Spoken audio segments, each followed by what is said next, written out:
Welcome back to the Devy Dojo. I'm your host, the Devy Sensei, and once again, I'm here with my good friend and co-host, Chris, the Devy Shifu. So Chris, how you doing tonight before we get into the episode? I'm good, man. I'm down here in the dungeon basement studio, and it is a little chilly because it has been cold here in Pittsburgh. But it's not as bad as the other day when I accidentally left the back door to my basement open. And my wife's like, it's really, really, really cold downstairs. And I'm like, it's the wintertime. It's just what happens. It's a basement, blah, blah, blah. And then I went down and I'm like, somebody left the door open. I don't know who somebody was, but it wasn't me. So it's much better now than it was then. Well, Chris, I'm glad to hear that you're staying a little warm. And for the listeners, you're going to be pretty warm because we're bringing the heat tonight.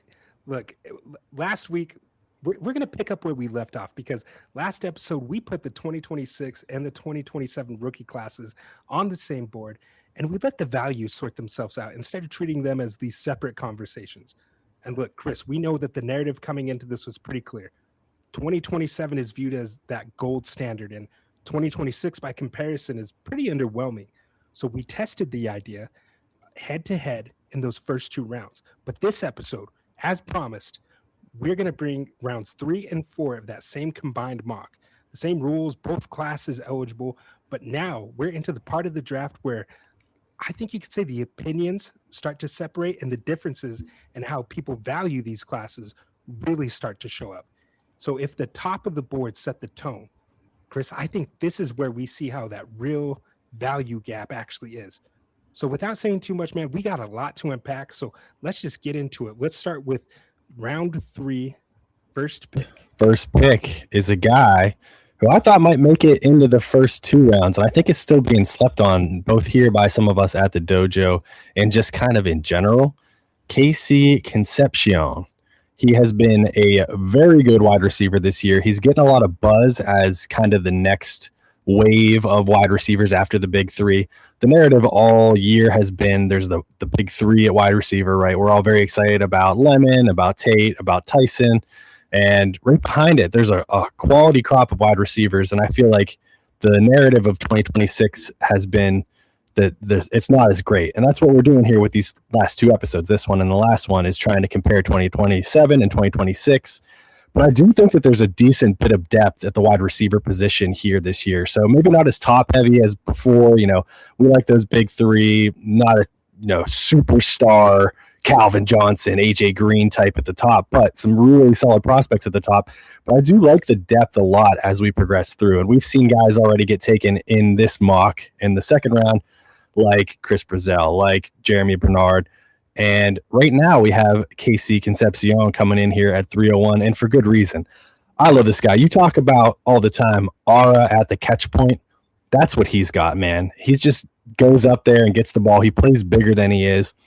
But what I really like about him is this polished route running. He's got really crisp and clean cuts, and he's got some extreme, sneaky acceleration. Sometimes he can just absolutely dominate a defender when he's coming off the line, and then he can use that route running technique to find ways to get open once he's already beaten his defender. So I think that he's got one of the higher ceilings in this wide receiver class if you place him in the right offense. I'm not sure that he's going to plug and play everywhere. And that's kind of the theme with a lot of wide receivers. Very few of them are going to be consistent right off the bat. But I think he's got a shot to potentially be one of my flag plants, depending on landing spot, of maybe leading the NFL in targets as a rookie, amongst rookie wide receivers. Not amongst all wide receivers. That would be crazy. But, he's got a shot, I think, if he lands in the right spot. I could see Pittsburgh maybe taking a shot on him and him getting a lot of targets right off the bat. So I think depending on where he lands, he's going to be a big riser as we get here into draft season. To piggyback off what you're saying, Chris, you already know that I love this guy. And I probably should have mentioned at the top that this was a mock draft done in conjunction with all of us there at the Devy Dojo. Chris and myself, Ben and Josh are 2 Substack writers for the team as well. And this was my pick. And I knew that I had to start this round off with some heat. And KC Concepcion has been getting a lot of steam in the NFL draft community. He's been getting a lot of first round buzz right now. And I really think it's warranted. Chris, I do have to admit that he was typecasted as kind of like this gadgety role player only. And I think early in his career, you did see that. But this year, his final season there at Texas A&M, you saw his alignment change. I mean, 65% of his alignment snaps were out wide. And that was something that you hadn't really seen early in his career. So he was playing some boundary positions and going out there and winning along the sidelines against some really talented corners there in the SEC.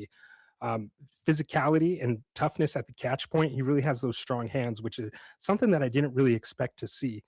Even in the playoff game versus Miami, you saw him take some big time hits against that really good Miami defense. So I really have no doubts about his ability to translate that level of his game to the pros. I've comped him to Emmanuel Sanders because of that alignment versatility. Height and weight are pretty similar to when Emmanuel Sanders went to the Pittsburgh Steelers. But there's just so many plays that I saw in the All-22 that just reminded me of Emmanuel Sanders, taking it over the top with the defender bearing down and that those strong hands, man, to not let it go. I think that he's going to be a great weapon. I would love to see a team like the San Francisco 49ers take him because I think that they could use that versatility and kind of that gadgety role, as well as just having a guy that can line up out wide and just go dominate with Brandon Ayuk, speeding around the stadium, whatever the heck he's doing. So love to see him Right. go. Yeah, that's a great call too. And they, the Niners have done great things with all these injuries. So don't get me wrong, but you see the Bills get a lot of flack for swinging and missing a lot of these wide receivers, and like low key, the Niners have swung and missed a little bit between the way they botched the whole Ayuk thing, and then taking Pearsall, who is obviously a stud of an individual, taking a gunshot and then getting back in, a month and a half later or whatever is great, but he hasn't really produced when he's on the field. Juwan Jennings is awesome, but he's not the guy you want to be your wide receiver one. So I think that would be a great landing spot for him, and hopefully he would be able to come in and produce immediately. Moving on, we have our first 2027 pick of this round, which is Nick Marsh, who has been one of your guys for a very long time. But the real exciting thing here, we obviously have him in his Michigan State jersey, but he's going to the national champions next year to play with Josh Hoover. So I think there's a lot of buzz that he's potentially got a chance to be one of the top receivers in the Big Ten next year, if not the entire NCAA, in this new pairing. And we've seen how they have used wide receivers. They've kind of scattered it a little bit amongst all of their different talent there at the wide receiver position, but he's got a chance to come in and truly be the alpha in that wide receiver room in Indiana. You know how excited I was, Chris, when I saw this. I've been clamoring for Nick Marsh to enter the transfer portal for a while because he's such a talent at the wide receiver position. And unfortunately, he was stuck in the hell that is Michigan State. And now he has the chance to break free and really show us what he's all about. And the fact that Curt Cignetti chose him has me super excited because we've all seen what Curt Cignetti has been able to do in the transfer portal. Undefeated season now, ended it with a national championship. Indiana, of all teams, are national champions. And now Nick Marsh gets to go into that environment, into that system, and with that coach. And we both like Josh Hoover, too. I'm still not quite sold on Josh Hoover's ability to be like a pro NFL quarterback. But the fact that, again, these two are going to the system, they have the ability to show us what they're all about. And I mean, even this season, he 662 yards, 6 touchdowns, nothing to write home about, 1.72 yards per route run. It's a lot deeper than those numbers, man. You got to watch the film because the dude is tough. He's able to run legitimate routes. I've seen him sink his hips and beat corners on the outside. Has a decent variety of a release package. He does need to work in his overall route tree, but the talent is there. The physicality is there. Dude got 100 at least on the dog metric, right? That new dog metrics that we've unleashed, where really it's just where I stare at the TV and I yell at them like, "Are you a dog?" And they either answer me with a big play or they don't. Well, every time I asked Nick Marsh, "Are you a dog?" he responded. So I'm super happy to see him go there. Over the moon for him. I have a lot of Devy shares of him as well, so pretty excited to see how that plays out. Yeah, he's definitely a dog, and I love that idea of the dog metric. It's just you barking at your TV and seeing what comes back out at you.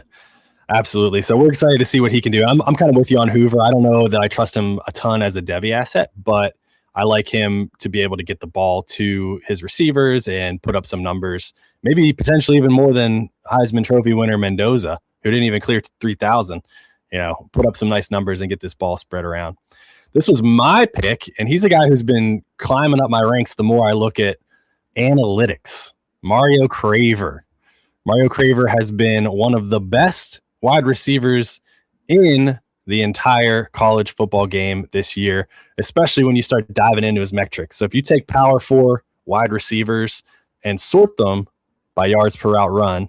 He is fourth with 3.26 yards per route run, ahead of Mekhi Lemon and Carnell Tate. This guy is a yards per route run machine, and we know that that's one of my favorite metrics. It's one of the most translatable ones to the NFL game. But it's not all just about the stats. He's just a yak monster out there, man. He fights hard for the ball and fights hard for the yardage after the ball. And I think that, A&M, it feels like, had this really underrated season this year where and I know they were in the playoff, but it doesn't seem like people are talking about them as much. You and I have talked before about my love for Le'Veon Moss and how I think he's still kind of flying under the radar. I just think in general that entire offense has been flying under the radar, and Mario Craver's got a real chance to make a name for himself next year. Chris, when we made this selection, I was wondering, I said, I bet you this man was looking at the analytics because his yards per route run are incredible. 3.26 on the season, over 500, almost 600 of his yards came after the catch. Really paints the picture of exactly what you said. My only pushback on this, Chris, would be his size. He's listed at 5'9", 165 pounds. So I do have concerns about his ability to translate and do these things at the next level. A lot of just get him the ball and let him work, which is fine. We've seen that be able to work in the NFL. Right, Zay Flowers is 5'9", about the same. So we've seen this type of archetype in the NFL. I do just have questions about his physicality, but I do love the kid, and he pairs well with Marcel Reed. And I think going forward now with Casey Concepcion out declaring for the draft, I think that perhaps we might see Mario Craver be able to take that next step and be the first read in the progression for their quarterback, Marcel Reed there. So I have no issue with it. It's not somebody that I would select just because I'm a little bit of a size king when it comes to these wide receivers, not entirely, but when you're only 165 pounds soaking wet, I do have some concerns, but I do understand the pick. Yeah, absolutely. That's always going to be a concern. But, right here, I was shooting for upside. I've been looking at all these stats and I was ready for it. And a fun fact about him, he put up over 200 yards against Notre Dame this year. And that was the first time anybody's put a 200-yard game up against a ranked team since Mike Evans. Ooh. Back in 2013. Nice. I didn't know that. And I mean, let's be real. He balled out in that game too. He had one of the sickest catches along the sideline. Took some hits and he was like bouncing off some people, rolling, and just kept going. And I think he took it to the house on that play. I just remember it being an incredible play. To Absolutely, much kick off yeah. the season there. And obviously, Mike Evans is a completely different kind of receiver. But it's fun to be in those those conversations. Next up, we're continuing the wide receiver role here, and we have Ryan Williams. And I know that we were getting a lot of hate for not having Ryan Williams on the first two rounds, in the comments. So we appreciate everybody chirping us and letting us know how we're wrong. And please do that again, because we love interacting with you guys in the comment section. The reason Ryan Williams has fallen off for me is quite simply, he's not catching the damn ball. And when you have a wide receiver, what do you want him to do? You want him to catch the ball, right? So we've seen a real regression in his game this year. We've talked before about Jeremy Bernard becoming that go-to guy for Ty Simpson, and with good reason. You just can't trust Ryan Williams here in the year of our Lord 2026, or at least in the year of our Lord 2025 when he was playing football. I think he's got a good chance for a bounce back, and I think this is a great spot to select him because of that upside right there, right? So we're here in the third round of a combined 26-27 mock. It makes a lot of sense for him to go in this position ahead of some of those guys that are, more of depth throws and second round guys in the 2026 draft, Dynasty rookie drafts. I think he's got a real shot to reclaim a lot of that value, especially with Bernard out of the picture. However, the reason he fell out so hard is just because he was dropping the ball. He didn't look like the same person this year as he did last year. And of course, he was extremely young last year, and that was impressive. I don't know if he got in his own head. He's still extremely young. He's younger than most of the people, playing football right now. So he's got a little bit of growth to do, but the way he responds this offseason is going to be really huge for him. And unfortunately, he hasn't seen his value bounce back like some of the other players who had slow starts to the year, like the Arch Mannings of the world. You know what I mean? So I think he's a good receiver. There's a very talented receiver in there, but the reason he's going at 304 right now for me is solely because of drops. And this wasn't my selection. This was Josh's selection, but I think he was probably right about there for all four of us as we were picking.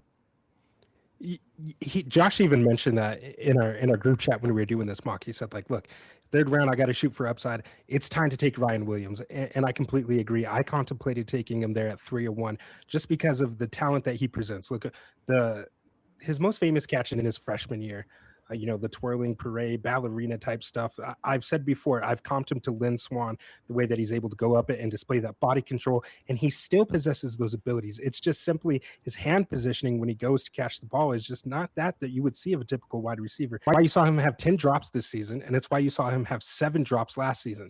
That's 17 drops in 2 seasons for the young cat. So drops aren't always the biggest thing in terms of like development and being able to correct that moving forward. However, it is still important. It can be a drive killer, which we saw multiple times this season. I think even against Georgia this season, Ty Simpson had him on a post route, I believe, had him wide open, and he just dropped it inexplicably. You're like, what's going on with this guy here? But for talent and upside and still honestly name value. The reason we were getting so much hate, Chris, is because the kid still has name value. People are like, hey, I've been hearing about Ryan Williams. He was 17-year-old breakout. How come he's not out there? How come he's not in your mock? And it's like, well, when you watch the games throughout the whole season, his value has dropped. For some people, I think they're still willing to take him a little higher, but for us in the dojo, we've been pretty critical of his drops and that like you just didn't see it get better over time. In the Iron Bowl this season, he had 0 targets, 0 catches. In one of your big time rivalry games, in a game that they needed somebody to step up, even the broadcasters were saying, "Where's Ryan Williams? Don't you think it's time to get that kid a catch?" And you just didn't see it because I don't think that over the course of the season, Ty Simpson really trusted him in those moments. He was looking towards Jeremy Bernard. He was looking towards Izzy Horton, people like that. So he did drop, but he's going to have a chance to really be the guy this season. So I'm excited. We'll see what Keelan Russell, that's who we're projecting to be Ryan Williams' quarterback. We'll see what they got there, right? Kalen DeBoer needs to really start winning some more of these games and showing that offensive mastermind that he's been claimed to be. Yeah, you nailed it. No need to drone on about Ryan Williams. We're just hoping that he's going to have a little bit of a bounce back year next year and reclaim some of that value, because if you have him on your team, you spent some good value on him to get him on your Devy roster. Next up was your second pick of this round, Trinidad Chambliss, who's a guy who has made insane names for himself. And obviously right now he's in the middle of a lawsuit trying to fight his way back to the NCAA, but he might get forced into the draft, which I'm not sure is necessarily a bad thing for him, considering all of the good quarterbacks are going back to school. So he's got a realistic shot to be a top 5 quarterback taken in the draft if he's forced to go. But this guy is fighting really hard to try to go back to school. I'm so torn about it, Chris, because on one hand, I love that he wants to stay there at Ole Miss. He wants to stay at the school that gave him a shot to move out of Division II and go compete for a national championship. Trinidad Chambliss simply wasn't supposed to be here. Remember, at the start of the season, it was Austin Simmons, one of #my guys. Remember, you remember how high I was on Austin Simmons. There's something about those southpaws, man, that just really gets me revved up. But Austin Simmons goes out with injury. Trinidad Chambliss comes in, and his first game in, 353 yards, a touchdown, had some rushing yards. Like, you know what? This Trinidad Chambliss kid looks pretty good. And he just never slowed down throughout the course of the season. It was really incredible to watch. I think the only knock that you could really put in his game is that he's 6 foot, which I put air quotes around because there's no way in hell he's actually 6 foot. It's probably about 5'11", maybe 190, 200 pounds. He's got a thin frame, but man, he does not play small at all. We saw in the college football playoffs, making magic, spinning around, kind of looking like a prime Russell Wilson out there, just making plays with his feet, scrambling out of the pocket when there's pressure, and throwing down the field and just making that magic happen. And that run that he had throughout the college football playoffs, his draft stock was at an all-time high. And so that's why personally I do hope that his waiver is denied. Of course, if you don't know, he is out of eligibility, but he did put in a waiver for an extra year of eligibility to the NCAA, citing some stuff that happened while he was in Division II. I don't want to get into all that. His waiver was initially denied, and now he's appealing it. So he's really fighting hard to stay in college. But I do hope personally, selfishly, that it's denied and that he goes to the NFL draft, because the 2026 rookie class really needs a shot in the arm at the quarterback position. Because right now it's looking like Fernando Mendoza, which is kind of, we we struggle with our evaluation of him. It's like I see a really good in real life quarterback. I see a quarterback that could be good for those teams in real life in terms of leadership and things like that. But I'm not sure about fantasy wise what that would look like. But I think Trinidad Chambliss could be the most fantasy relevant quarterback position in the 2026 draft were he to declare because of that rushing utility that he has, because of the arm and all those things that he presents. So I think that he could be a really tantalizing option. It could steam up to like the 105, 106 spot in the rookie drafts.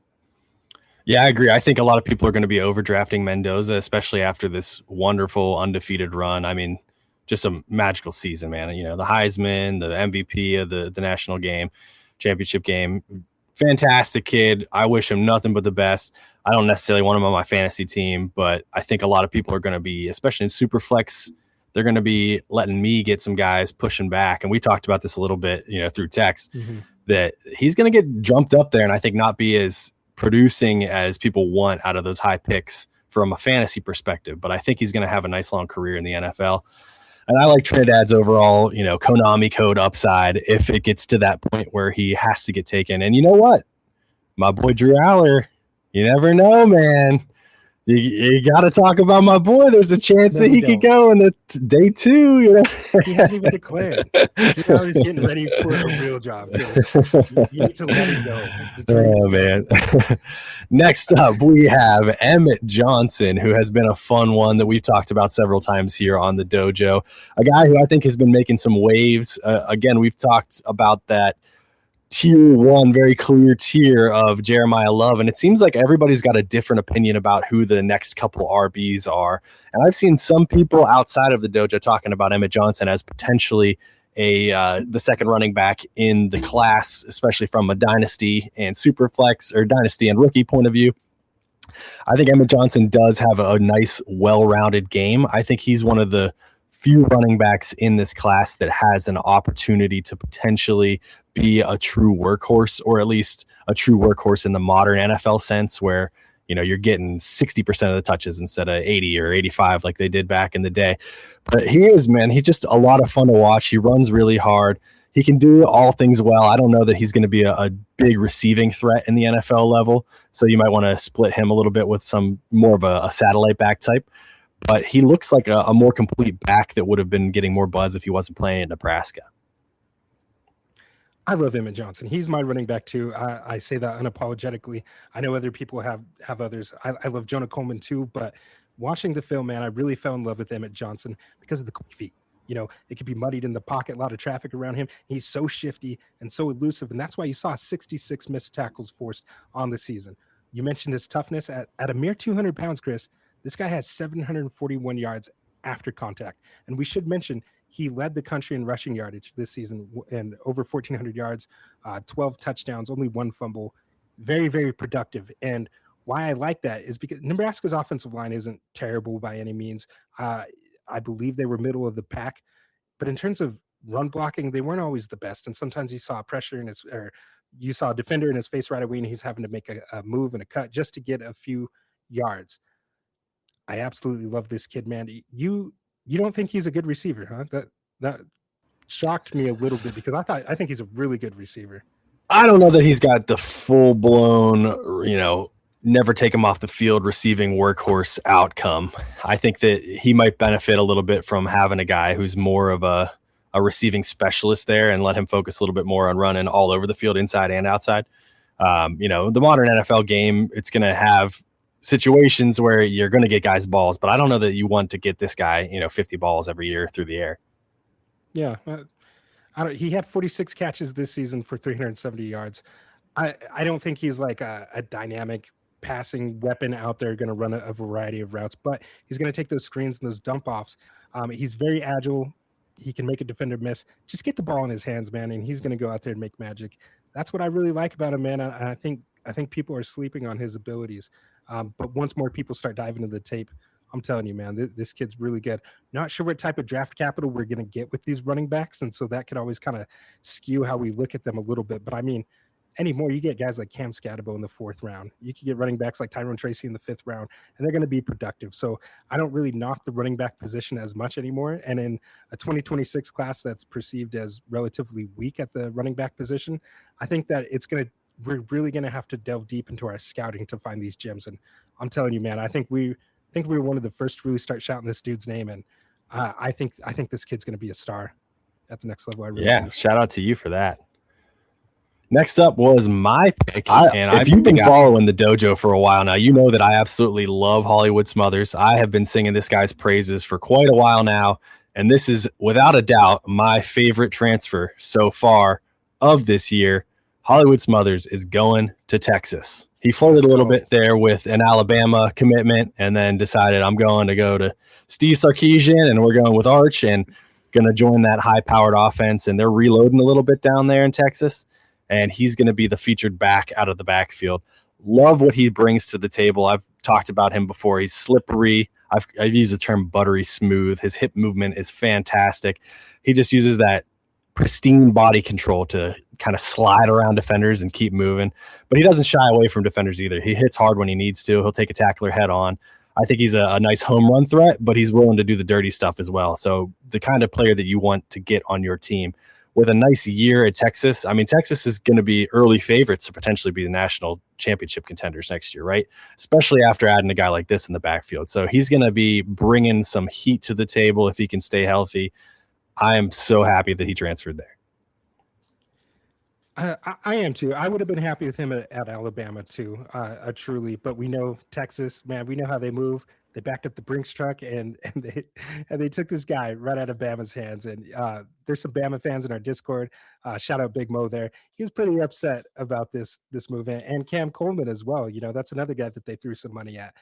I do really like this move. I do have questions about how he's going to be utilized. You know, Texas had talented backs in the backfield last year, and Steve Sarkisian really wasn't able to use them properly. I know there was some injuries, and there's a lot of context there, but for Steve Sarkisian, for all the hype that he's gotten throughout his years of being able to deploy backs, we really didn't see it last year. But I think that Hollywood Smothers, with the speed that he presents out there, the weapon that he can be with the ball in his hands, I do like the fit, and it's going to be interesting to see how they integrate him with Rayleigh Brown, the other transfer running back out there from Arizona State, who really came on this season, taking over from Cam Scatabo out there. They kind of present a lot of the same skill set, both home run threats. So it's going to be really interesting to see how they're utilized. But we have been big time Hollywood Smothers fans in the dojo for a while. So have to be excited about him going to Texas. And man, they were favorites to win the national championship last year. But I think that you got Arch Manning with a little more seasoning now, another year of development, and we saw him starting to take that next step. Now you got Ryan Wingo, Cam Coleman out there as your two wide receivers, Smothers and Rayleigh Brown. Man, I mean, on paper, it looks pretty good. There's going to be no excuses for Steve Sarkisian this year. I'm sorry. They got to go out there and they got to make a deep run or get a national championship, I think. I have to agree with you there, man. Pressure is on. Next up, we have Wayman Jordan, who I must admit I have a little bit of a blind spot to, if only because you're the USC guy. I just let you kind of handle all that. I don't watch any of that West Coast football, man. It's late out here whenever we're watching those games. Wow. Every once in a while, man. You know, I was all aboard the King Miller train. King Miller came in after Wayman went down and started to really tear it up. But the reality is Jordan was leading the Big Ten in a ton of statistics, maybe all of the statistics rushing before he got hurt. I think just 5 or 6 games into the year. So I think because of that, he's extremely under the radar right now. He's got a real shot to, catapult himself up into the upper echelon of running backs in next year's draft class. You might be surprised to hear me say this, but I don't want to say I didn't like this pick. It's just there's other players here that I think I would rather take. Josh cited his reasons for doing it. Exactly pretty much what you said. Like, he was tearing up the Big Ten at the time, but I'm just not quite sure of his long-term outlook. His ceiling, I think, is capped, is what I'm trying to say. He's not a good receiver at all. He's a little bowling ball out there, right? He's got some marginal speed. He's got some good burst out there, but I just don't see it. I mean, King Miller did come in as a walk-on true freshman, and look, he gave us a different element that we were really lacking. So I'm just not quite sure that he's even going to be lead back this season, man. I think he's going to be relegated to more of a committee role, which, I mean, USC, they rotate their backs anyways, but I don't know that he has that vice on the starting position this season. There's a lot of question marks surrounding him and his ability to really bounce back. I mean, that's what they're saying, the beat reporters on 247 and a lot of the sites and people that I'm connected with for the Trojans. So I like it. I think I would have preferred to take him maybe a little later, but I do love Waymon Jordan for my Trojans. He was a beast out there, man. Coming as a junior college transfer the season before, he's always had the odds stacked against him, and he's always risen to the occasion. So perhaps he's going to shut me up and make me look stupid again, like I once sounded with Mekhi Lemon. You know that I am a lot harder on my Trojans. I try to stay a little unbiased, but you know there's a lot of things to like about Waymon Jordan. I think there's some other guys I would rather take at this spot. Yeah, that's fair because this is a pretty deep draft. There's a huge pool here between these two draft classes. So I totally get it, but I understand why he did it, you know. Well, Me too. Little statistical upside, shooting for the moon there. Next up, we have another quarterback, Drew Mestamaker, who is transferring along with the entire coaching staff and seemingly the rest of the team from North Texas to Oklahoma State this year.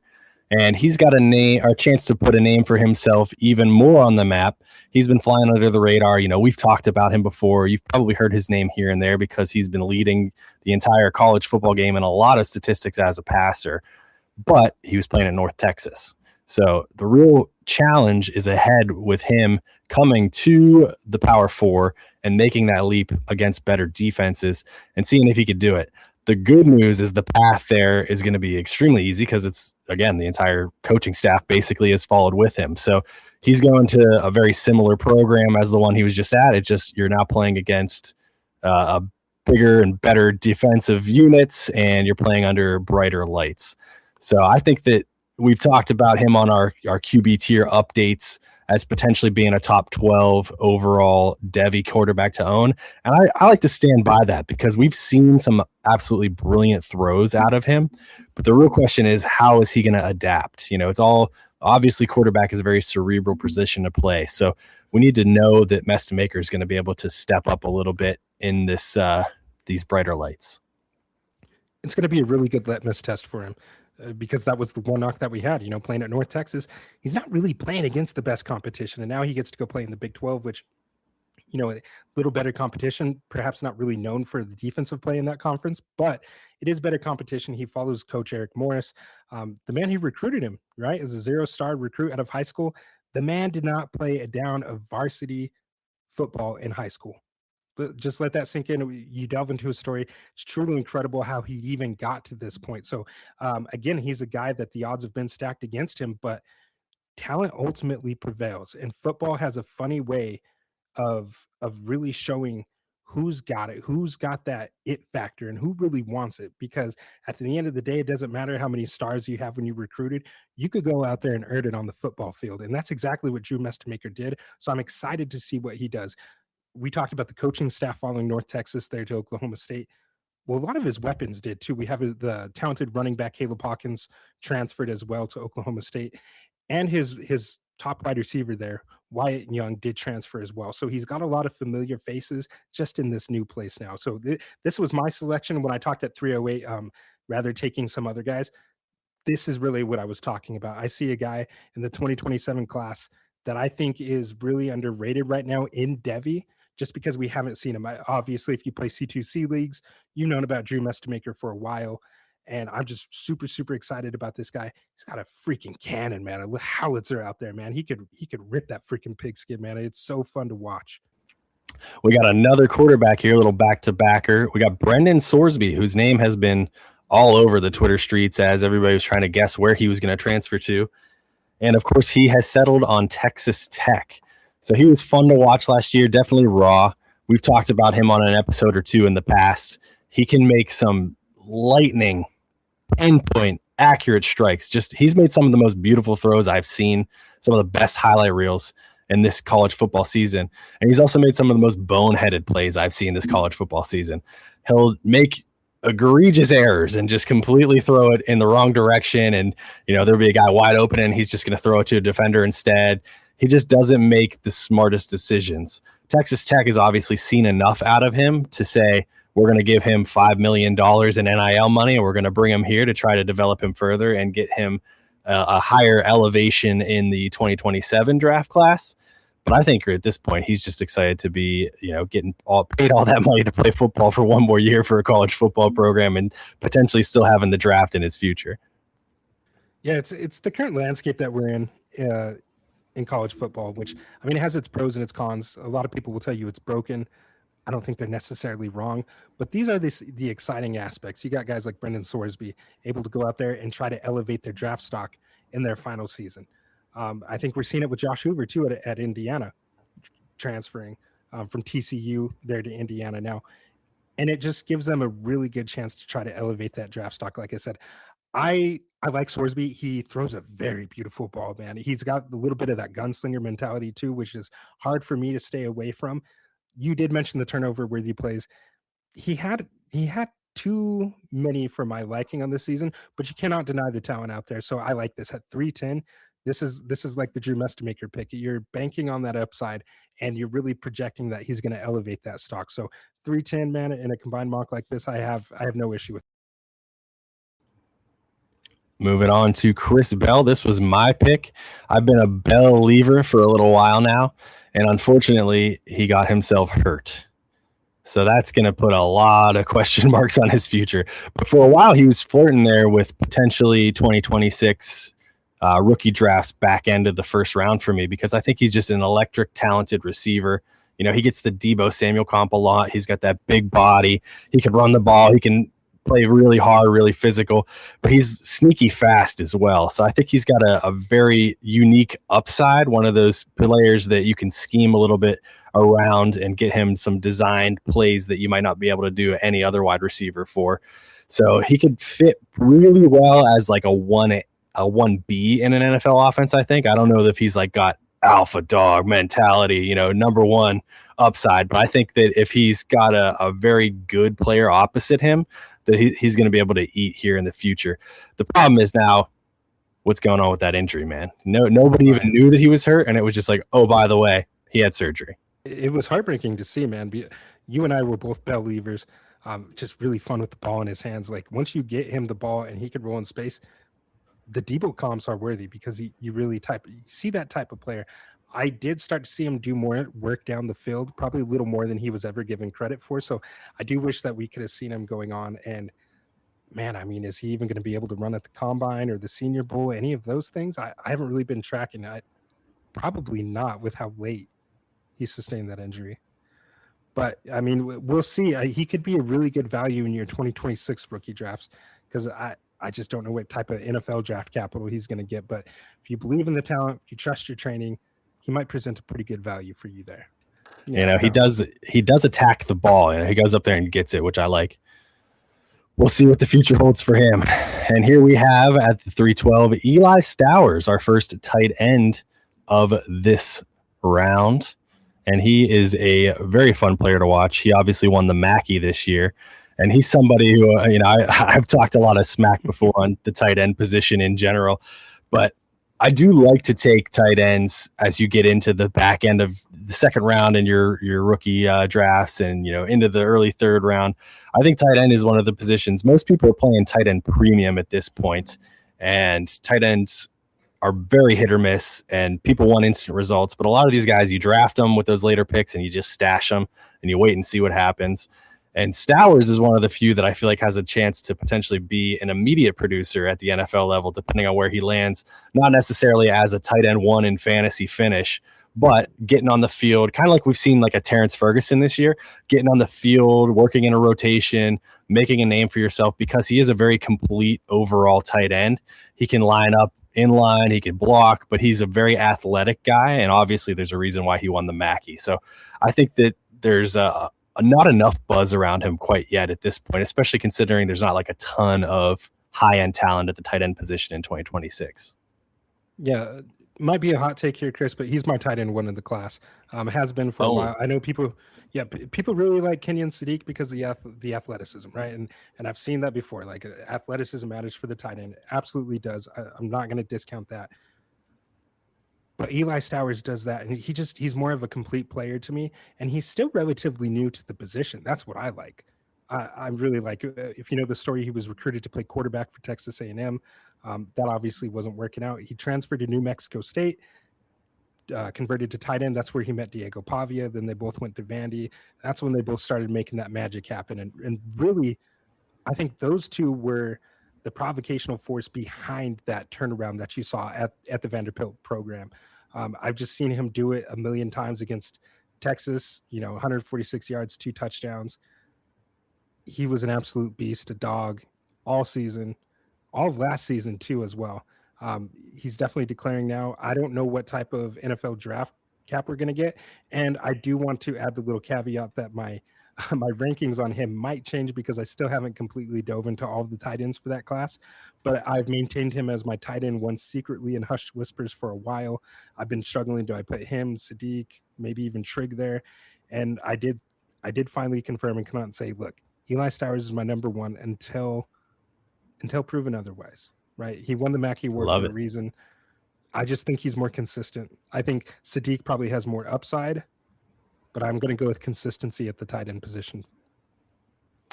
I can't knock you there. I love planting your flag, and I totally get it.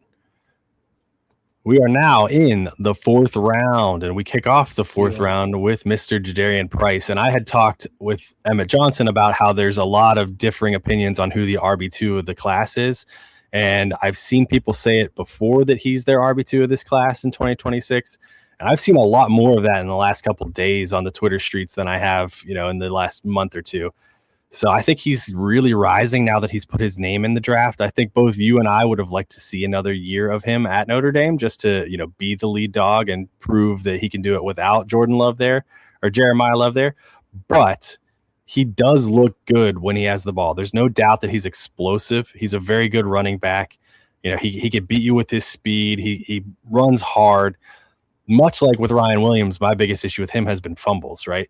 You don't want to put the ball on the ground. That's going to get you in the doghouse very quickly at the NFL level. We've seen it out of how many running backs over time. You could be the most talented guy in the world, but if you're turning that ball over, you are not going to get the rock, right? So the real thing for us was like, hey, can we maybe see you one more year? Notre Dame, little polish. They obviously have high hopes for the 2026 season, national title, all that fun stuff. Would have been nice to see him go back, but now we have a potential RB2 in the draft class kind of lurking. As I mentioned, he was under some radars. It seems like he's getting some more hype now. Yeah, and the hype is warranted. I think that running back 2 is a little high for me, just because I think he's still relatively raw. I think a going back to Notre Dame and having that year to be the guy there would have been really good for his overall development. But you cannot knock the traits, and specifically those traits that you talked about. He has legitimate track level speed. He's able to take it to the house at any time, really, and he runs with a lot of physicality. He doesn't really look to make defenders miss a lot. He's gonna hit the hole and go, and then he's gonna lower his shoulder pads and try to initiate the contact. Very, very physical runner for a guy his size, 210 pounds. He's not like some tiny back, but he's also not the biggest guy out there, but he's definitely seeking contact. And that was what I did really enjoy about his all-22 film. So I do like him. He is high for me. He is ranked very highly for me in this class, but not number 2. But I also can't fault anybody who does have him that high, because if you're ranking him as your running back 2, you're doing it on the traits alone, because he actually had a better season last year. And realistically, I mean, he's a guy that we were saying, look, either stay a year and be the guy or transfer after last season and go be a starter. He could have been a starter at any other school in the country, but he decided to turn down all those NIL offers, and he was back there returning kicks for Notre Dame, punt returns too, just doing everything that he could to help the team win. And I think that is going to speak to a lot of scouts. And, we might see him drafted higher than some of those other guys, which at that point, then we're going to have to adjust our rankings a little bit. Absolutely. Yeah. I mean, just the speed is enough to get you intrigued. And I saw somebody call it controlled aggression, the way he runs. And that's a perfect way to put it, because it's not, he runs hard, but it's not a physical, violent type of run. It's I know I'm fast and I'm going to do what I can to get a breakaway if I can. So yeah, definitely a fun one to watch and intriguing depending on the landing spot and draft cap. At 402, we have TJ Moore out of Clemson. I've never really been a giant TJ Moore guy like a lot of other guys were, and I think the entire Clemson season can just kind of be washed away this year, right? It's almost like Clemson didn't even play football this year. So that could be potentially good for TJ Moore because he had some absolute flashes in 2024, looking like a very smooth, polished receiver at a young age. And now he's going to be having a new quarterback coming in to, throw him the rock, and he's got a potential to kind of readjust his own overall value. And I think this might be one of those situations where right now he's being taken because of name value, because his name is TJ Moore, and here he is at 402. I don't know that I would have taken him here, but I'm curious to hear your thoughts. I mean, going into this season, I was really high on TJ Moore and Bryant Wesco, but I had TJ Moore ahead. Really just name value though, man. You know what, that recruiting service, those 5 stars, it's one hell of a drug. It's kind of like it's equivalent to when you have a rookie pick who was a high-end rookie and he hasn't really been performing, but you're still got that value baked in just because of his draft cap. Very similar here with his 5 stars. I don't know, man. Like, he was still productive, over 800 receiving yards, but there were so many times that he left wanting. Like, I was watching him play and I'm going, man, TJ Moore, like, just give a little bit more effort. It kind of reminded me of DJ Moore, funny enough, of the Chicago Bears, where it's like, he'll just suddenly stop running a route, and then Caleb Williams is throwing an interception, and then the play before that he's making an incredible play. And it's just the inconsistency that you see with him, which is really my biggest issue. And you saw Bryant Wesco, his counterpart there at Clemson, really start to take over. Bryant Wesco's a dog out there and was just, before the injury, was looking unstoppable. And TJ Moore had the chance to be the guy, and we just didn't see it. Now, of course, there's still a lot of context behind that. The injuries, of the rapid and sudden decline of Cade Klubnik definitely played a factor into it as well. But there was times where TJ Moore just wasn't given his best effort. And it was like, do you even really want to be out there? Or are you just content to take your NIL money, make millions of dollars and then just move on with your life? I'm not convinced that he loves football. And that concerns me as somebody who has a few shares of TJ Moore in Devy. That's always concerning. And if you're around in the summer, I like to watch interviews with these players. And I love when a guy really just loves being out there. That's why I like Mendoza so much, man. I don't think he's a great dynasty asset necessarily, but he's so much fun to watch because this guy just loves playing football. And I hate when guys seem mentally checked out, So not my favorite pick, but if you're going to take him here in the 4th round, why not? This was my pick, and after you took Eli Stowers, I had to take Michael Trigg because I love Michael Trigg. The more I watch Michael Trigg, the more I love Michael Trigg. He's just so much fun. A fun player to watch, man. He's just a big-bodied, athletic, receiving tight end who I think is going to be a mismatch. He's already a mismatch in Baylor. He's going to be a mismatch at the NFL level. He's so much fun to watch. He has a wide receiver like route tendencies. They split him out wide. They split him there in the slot. He can break a lot of those early adjustments at the line from the defenders, get open there in the middle of the field, on the outside of the field, make some absolute highlight reel catches with one hand, with 2 hands, with his feet, with whatever he wants. He just looks fantastic out there.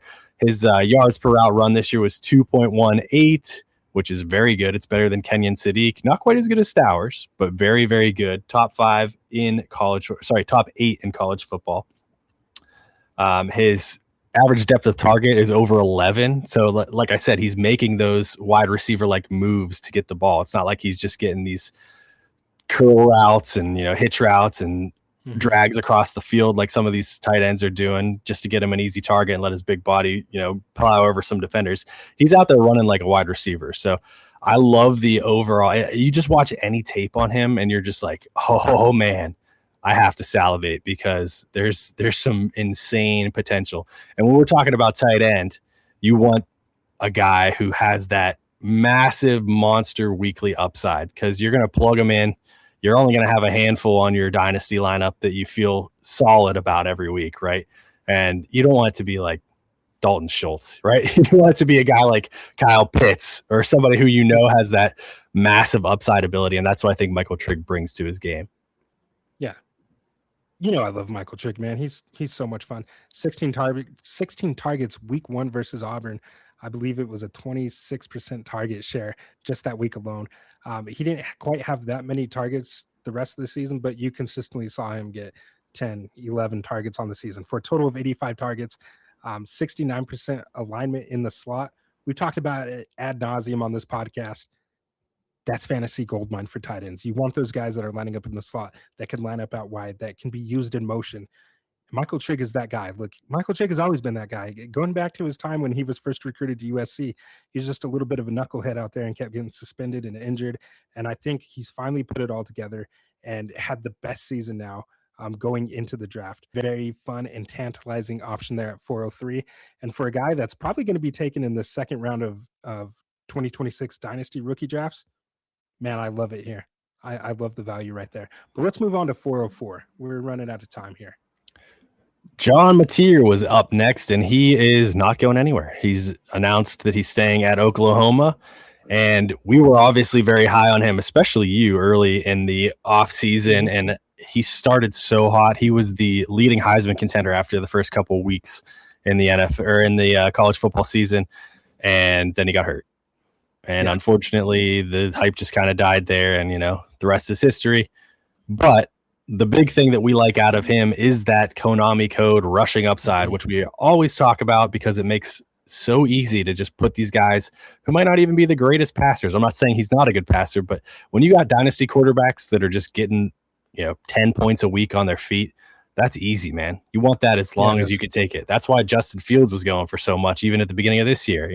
You want these rushing guys, and he is a missed tackles force machine when he gets moving on his feet. And he does have some beautiful, beautiful throwing ability whenever he gets a chance. Sometimes erratic. I think erratic's a great word for it. But if he puts it all together next year, man, oh boy. Going back to school is the right choice. I was looking like a genius there for the first couple of weeks of the season because I mean nobody was really talking about John Mateer, and I just loved his tape at Washington State, man, coming after Cam Ward. I was all in. I'm still all in. You saw what happened, man. It was the injury. He broke his freaking hand. Like, what are you supposed to do as a quarterback? But he's such a warrior, man. Definitely came back way too early and was out there playing. And you saw the impact that it had on his throwing motion, on the accuracy, everything. And he was still out there running like quarterback draws and designed runs out there, man. He's a beast. He's got a lot of Baker Mayfield to his game. That's a pretty common comp. And I mean, you see it maybe it's the uniform, but I think you see it a little bit of that running style, kind of like a little bit of swagger that he's got out there. Hell, even his throwing motion, to be honest, it's very reminiscent of Baker Mayfield. And I think staying a year, getting fully healthy, another year in that offense, I think it's going to pay dividends. So I'd love to pick there at 404. Absolutely. Yeah, this is a great shot to take on him. Next up was your pick. You had Ryan Wingo, who's a guy who obviously came into the season with much hype. And fun fact about Ryan Wingo, he was the 5th fastest player in college football this year, clocking in at 22 miles per hour. However, he didn't really do what we thought he was going to do this year. He only had 100-yard receiving game. Obviously we talked about the rise and fall and re-rise of Arch Manning and kind of how Texas's season went. So not what we wanted to see out of him, but I kind of like this more than, taking a shot on TJ Moore here. In the mid of the 4th round, Ryan Wingo's got that speed and that overall upside that is tantalizing with these picks. Yeah, he's another 2027 pick here that a lot of people were very upset that we didn't have in the 1st and 2nd round. And again, it's like, that's name value, guys. You got to watch it. And he did struggle a lot at times this season. Now, Arch Manning did not do this man or any of his receivers any favors early on in the season, but he still had 7 drops. And a lot of it was concentration stuff, dropping the ball and explicit, like looking to get the yardage after the catch, not fully bringing it in. But I think with the addition of Cam Coleman, that's going to solidify their outside boundary wide receiver, whether it be the X or wherever they want to line him up. And it's really going to free Ryan Wingo to be utilized more as a chess piece there. Was he going to be laying the slot? He's probably going to be the motion guy. So I'm really excited because I think he's going to be a better fit now that we have that dominant alpha. I can't say that they truly had that in their offense last season. Parker Livingstone and some other guys stepped up and made some plays, but you didn't have anybody with the talent of a Cam Coleman out there. And I think that's going to unlock everything about Brian Wingo that makes him special. He could be a deep threat. Just get him the ball in space and just let him use that natural God-given speed out there. You talked about him being the fifth fastest recorded in terms of miles per hour this season. You don't even need the miles per hour tracker on this dude, man. You could just see it. Boy's fast out there. So I am excited about him. He's got a lot to clean up. He has to run a full route tree. He has a lot to clean up in his game, but the talent is evident. The name value is still there. So at 405, I think that's a tremendous pick there. Of course, I do. I made the pick. Of course you do. And notably, he was one of the biggest recruiters of Cam Coleman, trying to get him to come to Texas. So you love to see it. He's got that, that burnt orange passion, and he's ready to go down there, and he wants a big time dog opposite him. So that's fun. Antonio Williams is clocking in at 406, another Clemson wide receiver, which means, much like we just talked about with DJ Moore, just an underwhelming season overall, despite the name value. However, there's a lot to like here. I think that he's still, because of that name value, floating around in a lot of these mocks. We recently did a mock for just 2026 players with some of our Discord mates in the Devy Dojo Discord, which you can join with the link in the comments. But if you want to come join some mocks and stuff, that's when you'll see guys like Antonio Williams going in the second round of 2026 rookie drafts, which I think tells you a lot about the overall state of the 2026 class. Look, Antonio Williams might not be a dog out there, but he was a really good slot player. He was a guy that was projected to be a first-round player before the injury. He had an injury, he had to sit out most of the season, came back, and Klubnik was just sucking it up out there at times then. But he did have a couple big games against Duke. He had 149 yards and a touchdown. And I remember watching that game and I'm going, okay, maybe he's back. And he just never really returned to form. Again, a lot of context with the Clemson team this season. So I actually don't mind it because I think that the talent is still there. He's still a really good route runner. Anytime you can win based off your route running, you're going to always have a chance in the NFL. Do I think he's going to be a wide receiver and one for fantasy or even on his team? No, I don't. He's going to be a back end late second, early third in your 2026 rookie drafts, and he's going to be a depth piece. But those matter. I know there's a lot of people that will tell you, in start 9 formats, it's only about studs. Look, I've never won a championship without having good depth. I don't care what people tell you, because you can have the best top 9 and then you get injuries and then you have nothing but duds at the end and you're not winning. So if you want to win championships, depth absolutely matters. And I think he's going to be one of those pieces. I don't think he's a game breaker. I don't think he's an elite player, but he's a decent player that's going to have some value. Ty Simpson, I think this is a great pick here, if only because we know this guy's going to be probably a first round pick, if not a locked in day 2 pick. There's a really good shot somebody's going to, everybody wants to mock him to the Pittsburgh Steelers. Maybe I don't know if that'll happen or not. He does feel like a Steeler, and I don't hate the guy. I think he's fun to watch. The biggest overall knock on him is he's kind of fallen off. When we were doing our quarterback tier updates, it wasn't quite the end of the season yet, and even in the games after we released that episode, he seemed to have struggled a little bit more. Overall, the thing that you would like to see is more starts. So it would have been better for him, I think, to go back to school. I totally get it, though. This is a great opportunity for him to go to the NFL. I've talked before about how I would love to see some of these guys go to a place with an established quarterback. That's what I would like out of him. Maybe the Rams, if he sneaks into the end of the first round, who knows where the Rams end up. They're probably one of the favorites for Super Bowl title now. But if he's still there at 32, they might want to take him, let him sit a year behind Stafford and figure it out. I think that would behoove him, would be to have a year where he gets to learn a little bit more, especially as you're making that leap, because he's only had one real year of starting games at the college level, and now he's jumping into the NFL draft and projected as a high pick.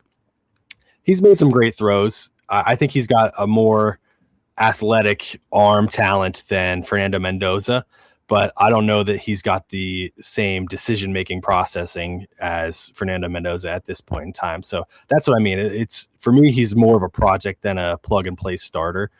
But these guys have value at Superflex. If they're going to eventually be starters in the NFL, you need them on your team, and this is a great spot to grab him here. Yeah, we know like there's the supply of cornerbacks coming into this draft is very limited, yet the demand is still really high. So Ty Simpson, even with what 15 starts, is likely to be a first round NFL draft pick. So that right there gives him a value boost. Am I going to be drafting him in the first round of my rookie drafts? Hell no. And I'm a Ty Simpson believer. My wife is a Bama fan, and I've talked to her like, hey, I like this Ty Simpson kid. I wish he would have stayed at Bama. It kind of feels like he got pushed out a little bit, and he just, he bled crimson. Yeah, I think he just moved out, man. I think he would have rather declared for the draft than move on and play for another team. I mean, it was evident he never transferred, right? He sat behind Jalen Milroe, behind Bryce Young, all those guys, and waiting his turn, and he finally got it. And let's not forget, Chris, because narratives are formed based on the last thing that we saw. But let's not forget the beginning of the season, outside of the Florida State game, his very first start. He looked pretty good. He looked like the processing ability was there, and then like the offensive line at times wasn't always giving him the best protection. I will say at times it was his fault holding onto the ball too long, but he got banged up, man. Indiana, he had a bruised rib. He had some back issues going into those games. He was beaten and battered and limping into the playoffs, and he was still putting it all on the line out there. I think he's a very tough individual as well. I just wish that he could have stayed at school because 15 starts is a very, very big red flag on your profile. I mean, you look at quarterbacks like Mark Sanchez, Anthony Richardson. Those are the type of quarterbacks that had that same amount of starts or less. And just historically, it does not look good. So I do have the concerns on this kid are very, very real. But I do just want to paint some of the context that happened because early on he was looking like he belonged. A lot of us were saying, man, he might be quarterback one in this class. Like, remember, that was just a couple months ago. Yeah, deservedly so. And obviously things change quick in the college football season, but I'm happy for him, man. There's a good shot that he's going to have a real chance to be a starter into his rookie year. So we'll see how it goes for him. And obviously I took this pick, so I like the pick. Nate Frazier is up next. And Nate Frazier feels like one of those guys who's just like, he's just there. He's like right there, right? He's almost going to break out. He's not quite there yet. And like he had a decent season, very, very well rated by PFF on his rushing grade, decent amount of yards, decent yards per carry, not a ton of touchdowns. It just feels like we're waiting for a breakout that may or may not come at this point. Pretty disappointing as a guy who was very high in Nate Frazier going into the season. He has his counterpart there, Chauncey Bowens, who looks just as good as him. Like they're a pretty good tandem, and it's Georgia. They're going to rotate those backs in and out. He still almost had 1,000 yards rushing, right? So it's there. He has a lot of traits that I really like. I like his ability to hit top speed very quickly, and his ability to maintain that top speed when he makes a cut, when he makes those breaks. So I mean, he has that spike week potential. We just got to see more consistency with him. He's another guy. Again, it's kind of a theme in these rounds. A lot of name value, but their stock you've started to see drop because of their play. And we have a lot of questions going into this season. Like he could be one of those top end backs in 2027, but it's a pretty talented running back class in 2027. And he's got a lot of work to do to pass some of those names. But I love the pick here at 408. Right. It's shooting for upside at this point. Very much like Ryan Wingo, just as a running back, as far as not quite had that breakout that we anticipated, but also extremely fast. So there's a good shot for him to chase some upside there next year. Next up, this was your pick. We have Mr. Sam Levitt, who is now Lane Kiffin's new quarterback at LSU. Tell me why you like him. I like him because he's going to Lane Kiffin. I mean, we saw what he was able to do. Yeah, I mean, Sam Levitt, look, he put some good stuff on tape 2024 at Arizona State, throwing the ball to Jordan Tyson. This season, again, he got injured. It wasn't the best at times. Kind of played a little more reckless this season, so he's got a lot to clean up. But if there's one thing that Lane Kiffin can do, it's designing an offense around his playmakers, and specifically with his quarterbacks, giving him more of a pre-designed read it's a lot of RPO action. But over the years, you've started to see Lane Kiffin kind of open it up. It's a big reason why I was initially a little low on Jackson Dart coming out of college, because I said, look, this offense just makes it really easy for the quarterback. And so if playing C2C and CFF, I love this move for Sam Levitt, and I think that he still has traits that are going to be able to translate to the NFL. The dude is a gamer out there. Like he will make some magic happen when it's time to. You've seen him roll out of the pocket, make defenders miss, and just throw up a prayer. And you're like, what are you doing? Oh my God, yes, that's the greatest throw I've ever seen. And I think going to LSU, better recruits that they're going to be able to get there. I do like the addition that they've made. Little sneak preview here. And Jace Brown coming from Kansas State. I really like that move for him. And I've seen him target his primary wide receivers before. And I think that that's going to happen again here at LSU with Lane Kiffin. Yeah, absolutely. And you alluded to it. Next up, we have Jace Brown, who is now paired with Sam Levitt at LSU. And he's definitely a fun receiver. But for me, he's more a guy that I like in C2C formats and CFF formats than I think as a Devy asset. We'll see if, because this is a great opportunity for him to go down there. They produce so many good wide receivers, obviously, with a different coaching staff in recent years. But he's got a chance to develop his game a little bit more, but he seems to me like a bit of a one-trick pony, as more of a deep threat than anything else that I'm not sure will translate necessarily to the NFL level. But it'll be fun, man. We've seen Sam Levitt turn Jordan Tyson into an absolute monster. So if they can reclaim some of that same chemistry, these two could be wheels up for Jace Brown in 2026. Yep. I'm right there with you, man. Perfect. Next up, we have Mr. Mark Fletcher, who was just playing in a national title game, and he is a very fun running back to watch. I mean, we saw him at the end of the season, man, really amp it up. This playoff run that Miami went on, it was literally put on the entire shoulders of Mark Fletcher. It was, we're going to run the ball. We're going to give you 25, 27 carries a game and just go out there and dominate. Just go out there and win us the game. Carson Beck will make some throws when he has to. We'll get the ball to Malachi Toney, but it was all put on Mark Fletcher. And even against last night's national championship, he had 112 yards and 2 touchdowns versus Indiana, including a big breakaway run, 57-yard touchdown run against one of the best defenses yesterday. And look, Miami came pretty close to winning, and it was in large part due to Mark Fletcher. Now, he has already said that he's going back to school, but I have been wondering, Chris, with the running back class being quote unquote weaker this season, could Mark Fletcher actually declare for the draft now? I mean, he still has some time, I believe, to declare for this draft. And I wouldn't be surprised personally to see him declare for that draft based on the run that he just had. I mean, you've really seen his stock elevate now. Yeah, I mean, he's almost immediately going to be in the contestant for RB2 in this class, because he's looked really, really good this year. We know we love missed tackles forced. He's top 7. He's tied with Katron Allen with 57 this year. He was top 3 in the Power 4 with PFF overall running grade.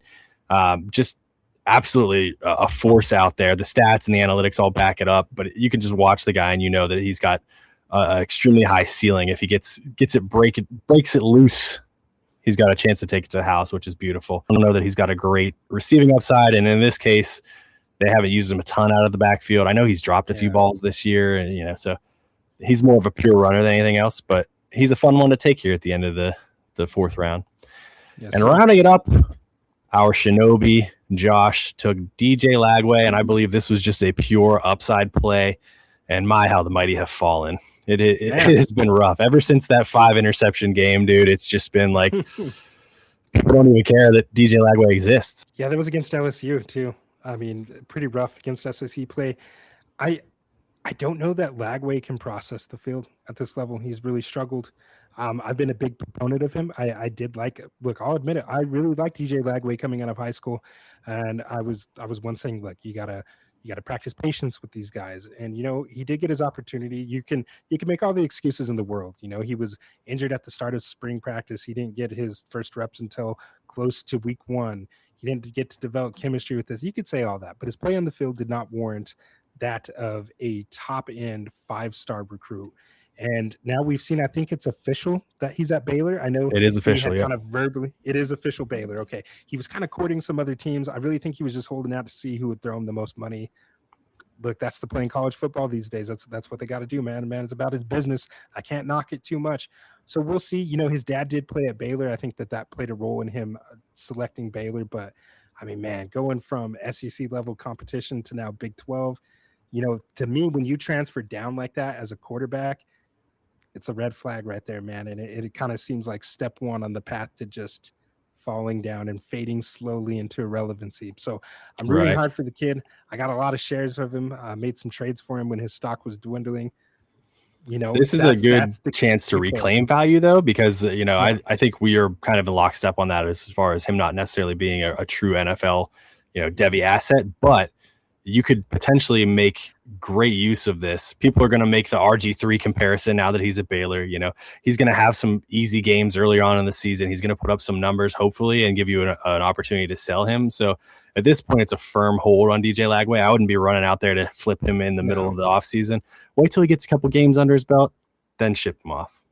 Yeah, exactly. Now is not the right time. You have to know the time of the season, and you have to know when to strike. Something we've talked about on a past trade show here. But Chris, we've talked long enough. This was fun. We y'all gave you 4 rounds of a combined 2026 and 2027 rookie mock draft. As it stands right now, we know things are bound to change, but this gives you kind of a good outlook if you are comparing against the two classes. So this is football we're talking about in Devy and Dynasty.